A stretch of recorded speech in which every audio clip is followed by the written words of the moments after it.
Hello. Unfortunately, I did get a bit carried away when I was doing the last bits of work on the journal, and I finished it. I have finished it. I've had so much fun, to be honest. I've used a 5-hole pamphlet stitch to stitch in the signature, and I've made this trim and charm to go on the front, and I just love it. I'm really happy with it. It is going to be for sale. It will be on, I'm going to put a link to my website, and you need to click the link if you want more information and to purchase the journal. So we're going to try and get that sorted out today. So this comes off, it's just on a little clip. So that's the little charm. And this is some fabulous trim that I purchased from, I think it was Yarn. And I've just stitched on some blue sari silk. I've called it Rhapsody in Blue. Well, actually Jay named it. He named it Rhapsody in Blue, and I thought that was quite nice. So that's what it's called, Rhapsody in Blue.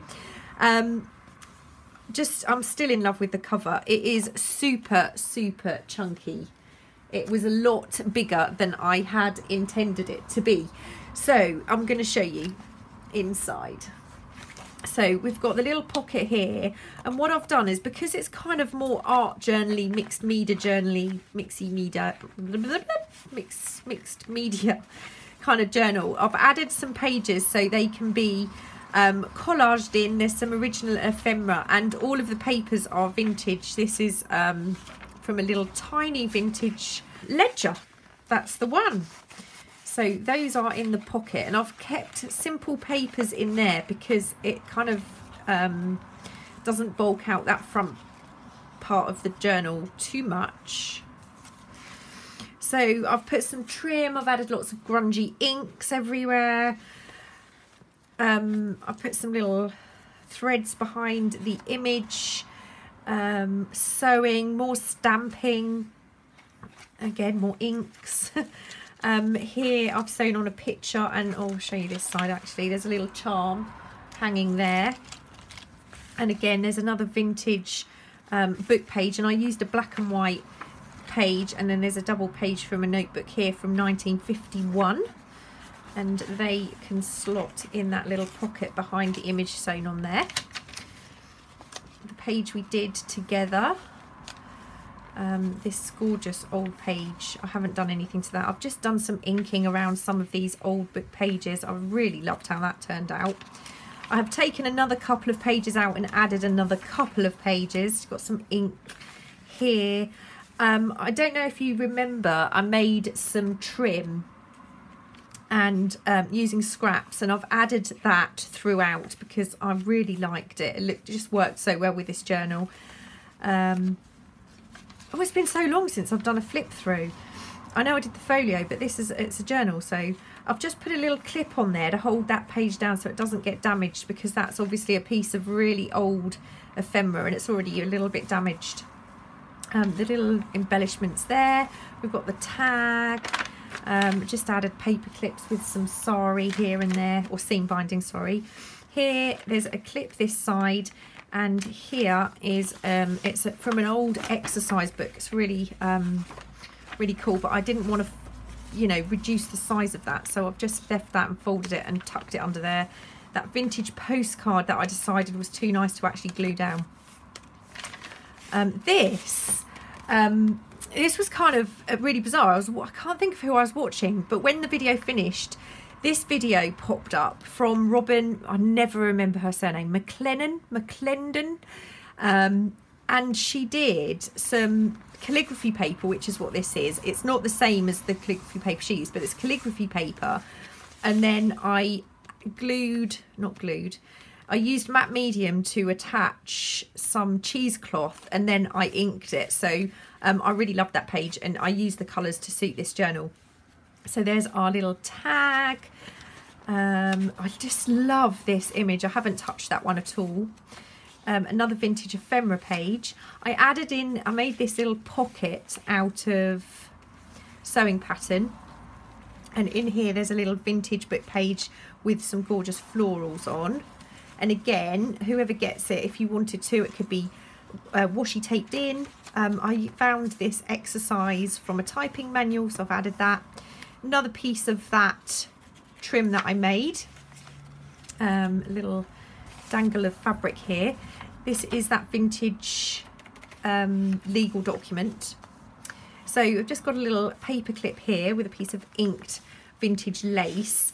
Done some inking on here. So that's the little tag. We made one similar to that, but that's another one I did.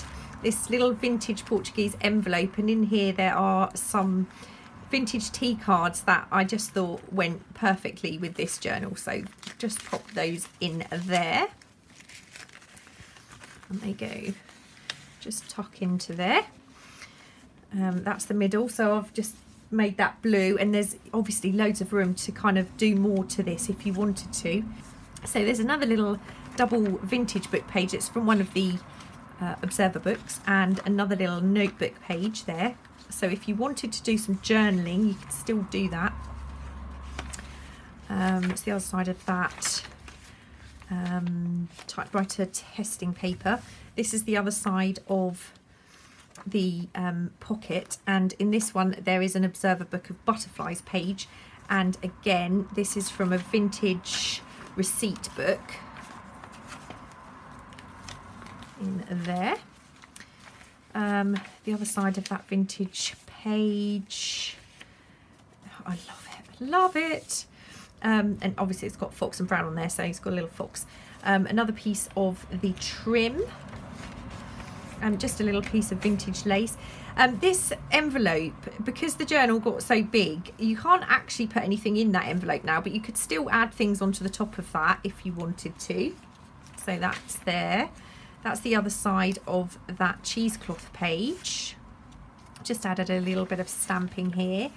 And here is the other tag that's held in with a little clip.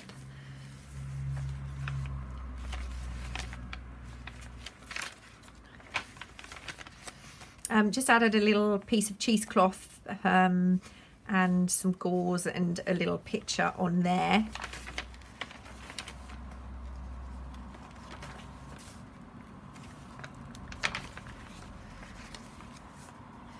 This is the little envelope that I added, and that flips, so you can do more underneath that. I just loved how the grunge worked out. I'm really happy with this. Still lots more that can be done. I've just added a little tab here, and then there's the last butterfly page, and then at the back here, these are pages that I couldn't actually get into the journal, so I've added them at the back. So there's a vintage receipt. There's another receipt book page, another page from that vintage ledger, a vintage writing paper, and then there is a really old map, which would be fabulous for collaging and things like that. So that is my journal. I hope you like it. I'm sorry that I didn't finish it on camera, but I just got so carried away.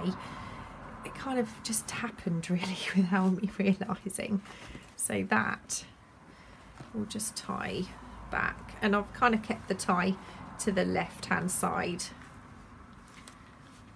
and then that can slot back on there like so.